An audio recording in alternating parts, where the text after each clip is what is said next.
Մարդը չկարանա իր տան մեջը հանգիստ ապրել։ Մենք հանգիստ չունենք։ Գլենդել Հիլս թաղամասում էքսկավատորի ձայնը առավոտից մինչև երեկո չի դադարում։ Հարևան շենքերի բնակիչների հանգիստը վերջին շրջանում խաթարվել է։ Բոլորիս վրա էլ ասում է, ձայնն էլ փոշին է։ Չեմ կարող պատմել։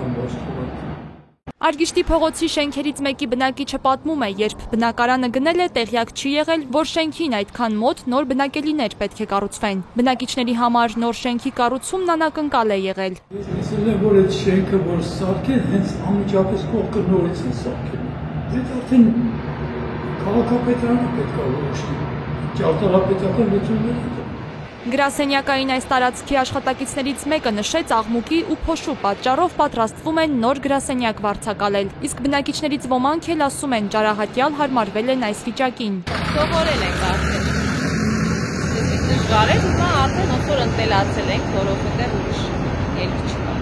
Եթե ժամանակը խանգարում է, բայց արդեն ժամանակի ընթացքում մենք ինչ հարմարվել ենք, ուղղակի որ առավոտյան շուտ են սկսում, դա խնդիրը։ Արգիշտի փողոց 11 կոտորակ 15 հասցեում բարձրահարկ շենք է կառուցվում, շինթույլտվությունը 2024-ին է տրվել։ Հայտնում է Երևանի քաղաքապետարանի քաղաքաշինության եւ հողի վերահսկողության վարչության պետի տեղակալ Ռուբեն Խոջայանը։ Այս ընթացքում մենք տեղից ունեցել ենք բողոքներ քաղաքացիների կողմից, որոնց հիման վրա հոկտեմբերի 1-ին վարչական իրավախախտումների վերաբերյալ արձանագրություն է կազմվել նշված հասցեում շինարական աշխատանքներ իրականացնելու, շինարական հրապարակը ոչ պատշաճ կազմակերպելու հիմքով։ Խոջայանի խոսքով բեռնատար մեքենաները շինհրապարակից դուրս գալուց համապատասխան կահավորում չեն ունեցել եւ աղտոտել են ամբողջ երթևեկելի մասը, սակայն փոշու արկայություն չեն արձանագրել, ինչպես բնակիչներն են նշում։ Այն որ բնակիչները ասում են, որ մենք երբ որ առնում էինք, չգիտեինք, որ պետքա մեր դիմացական հարևանությամբ ինչ-որ շենք կառուցվի, չգիտեմ իրանք ում են հարցրել կամ ում պետքա հարցնեին, որ այդ պատասխանը ստանային, բայց այն, որ այդ թաղամասը ինքը որպես թաղամաս նոր կառուցվող թաղամաս էր եւ բոլորս դրա մասին գիտենք, որ բնականաբար եթե նոր թաղամաս է եւ ունենալու մի քանի շենքեր մեկ շենքով չէր այդ թաղամասը ձևավորվելու,